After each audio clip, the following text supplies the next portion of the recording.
सैदपुर क्षेत्राधिकारी के प्रयास से बर्बाद होने से बचा परिवार, मां की तहरीर पर दर्ज दहेज हत्या के झूठे मुकदमे में बरहेता में जीवित मिली विवाहिता।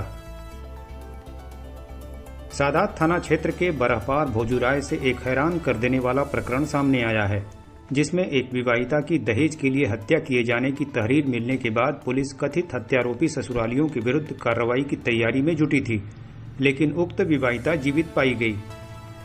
सैदपुर क्षेत्राधिकारी रामकृष्ण तिवारी की तत्परता के चलते एक बेगुनाह परिवार न केवल जेल जाने से बच गया, बल्कि बिखरने से भी बच गया।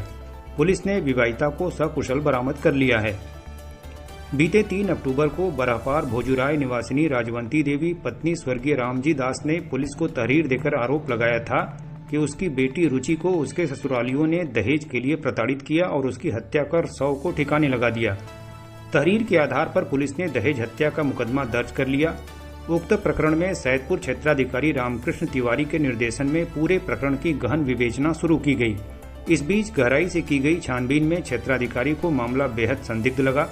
जब बारीकी से जांच पड़ताल की गई तो पता चला कि जिस विवाहिता की हत्या कर दिए जाने का मुकदमा उसकी मां ने दर्ज कराया था, वह जीवित है और मध्य प्रदेश के ग्वालियर में किसी और से विवाह कर उसके साथ मजे में रह रही है। सटीक सूचना के आधार पर शुक्रवार को सुबह लगभग 7 बजे बरहेता से क्षेत्राधिकारी रामकृष्ण तिवारी ने विवाहिता को बरामद कर लिया और उससे कड़ाई से पूछताछ की। विवाहिता ने बताया कि उसके मायके वालों ने उसकी शादी बिना उसकी मर्जी के जबरदस्ती करा दी थी, जबकि वह पढ़ाई के दौरान एक इंटर कॉलेज में परीक्षा देने आए एक युवक से मिलने के बाद से ही प्रेम करने लगी थी। वह उसी से शादी भी करना चाहती थी। विवाहिता ने बताया कि जबरदस्ती शादी कराए जाने के बाद वह अपनी इच्छा से उसके साथ चली गई।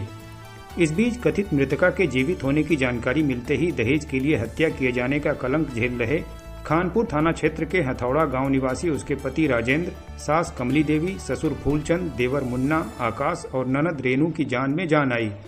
उन्होंने कहा कि हमारा परिवार निर्दोष था, इसलिए हमें क्षेत्राधिकारी की जांच और कार्रवाई पर पूरा भरोसा था कि वो हमारे साथ यह घोर अन्याय कदापि नहीं होने देंगे।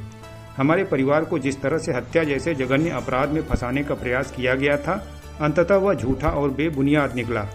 उन्होंने कहा कि इस कलंक को माथे पर लेकर बीते 1 महीने में हमारा पूरा परिवार मानसिक रूप से बुरी तरह टूट चुका था। इधर विवाहिता को बरामद करने के बाद पुलिस ने उसे मेडिकल के लिए भेजकर आगे की कार्रवाई में जुट गई।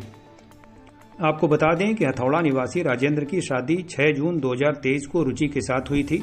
3 अक्टूबर को दहेज हत्या की तहरीर देते हुए रुचि की मां ने बताया कि उन्होंने दहेज के रूप में 50,000 रुपए नकद के अलावा जेवर और गृहस्थी के सामान दिए थे, लेकिन दहेज में बाइक न मिलने पर ससुराल में बेटी को प्रताड़ित किया जाने लगा। यह भी आरोप लगाया कि ससुराली उसे मारने पीटने के साथ ही खाना और कपड़ा तक नहीं देते थे। इसे लेकर कई बार हुई पंचायत के बावजूद ससुरालियों के व्यवहार में बदलाव नहीं आया। आरोप में यहां तक कहा गया कि रुचि के ससुराली उसके घर जाकर उन्हें भी मानसिक और शारीरिक रूप से प्रताड़ित करने लगे। इस बीच रुचि के पिता का निधन हो गया तो पिता का अंतिम दर्शन करने के लिए भी रुचि को मायके नहीं जाने दिया गया। तहरीर में रुचि की मां ने लिखित आरोप लगाया था कि जब उन्होंने रुचि से मिलने की बात कही तो ससुरालियों ने गाली देते हुए कहा कि हमने उसे ठिकाने लगा दिया है, जो करना है कर लो। बाद में रुचि की मां ने खानपुर पुलिस पर जबरदस्ती सुलह कराने का भी आरोप लगाया था। इस बाबत क्षेत्राधिकारी रामकृष्ण तिवारी ने कहा कि विवाहिता को सकुशल बरामद कर मेडिकल के लिए भेजा गया है।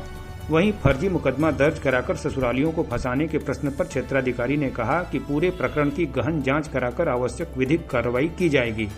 और उन्होंने क्या कुछ कहा, आइए सुनते हैं।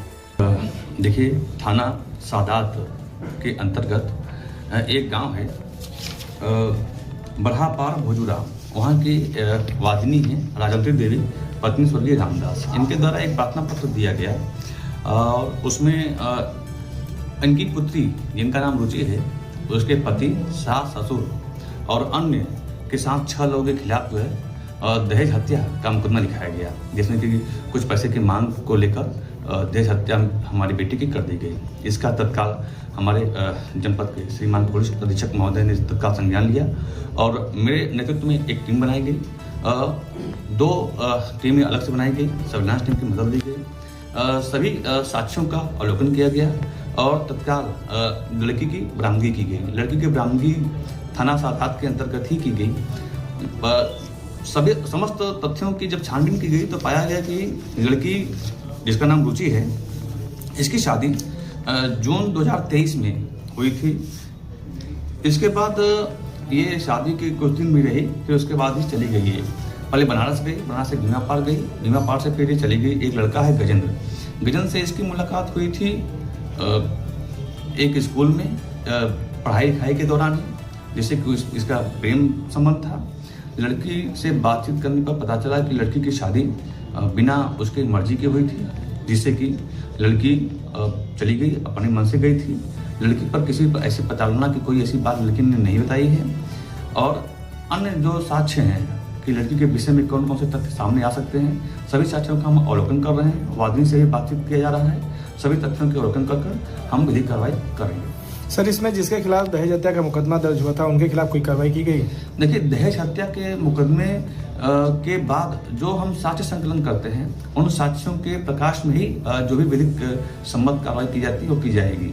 अन्यथा की दशा में यदि वो निर्दोष हैं तो उन पर हम कार्रवाई उस प्रकार से नहीं करते हैं। तो सबसे पहले हम दोषपूर्ण तथ्यों को प्रकाश में लाते हैं। दोषपूर्ण तथ्य जब प्रकाश में आएंगे तो उनके अनुसार विधिक कार्रवाई की जाएगी। अब तो दूसरी समझ में आ रही है ना, जो वादनी है वो दूसरी समझ में आ रही है कि ये झूठा मुकदमा लिखवाया, तो क्या उसके खिलाफ आगे कार्रवाई होगी? वादनी जो राजवंती है उससे वार्ता की गई, तो उसके द्वारा बताया गया कि उसकी बेटी को भगा लिया गया था और उसकी बेटी को मार दिया गया था। ये उसको मालूम चला था, उसको उसे गांव के लोगों ने, अन्य लोगों ने बताया था, जिसके कहने पर उसने मुकदमा भी लिखाया। सभी तथ्यों की छानबीन भी की जा रही है, वादी से लगातार बातचीत भी की जाएगी। जो भी तथ्य सामने आएंगे, जो भी दोषी होंगे उनके खिलाफ कार्रवाई की जाएगी। धन्यवाद सर।